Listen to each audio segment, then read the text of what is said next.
বাবা, এটা কি গাছে? গাছের মধ্যে এটা কি বসে আছে? লেজ ঝুলছে। কি এটা?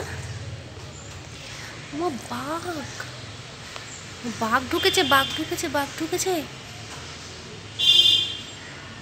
তাড়াতাড়ি বাড়ির লোককে গিয়ে খবর দিই, গাছের মধ্যে বাঘ বসে আছে। ও বাবা, কত বড় বড় করে তাকিয়ে রয়েছে।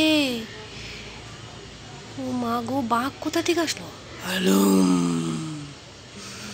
হালুম হালুম।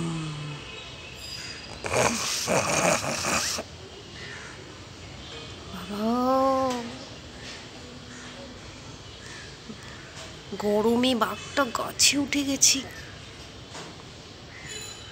না না, দৌড়া দৌড়ে দৌড় বাবা, তাড়াতাড়ি যাই, তাড়াতাড়ি যাই, বাড়ির লোককে খবর দিই, গাছে বাঘ ঢুকে গেছে, বাঘে চলে এসছে, পালাই।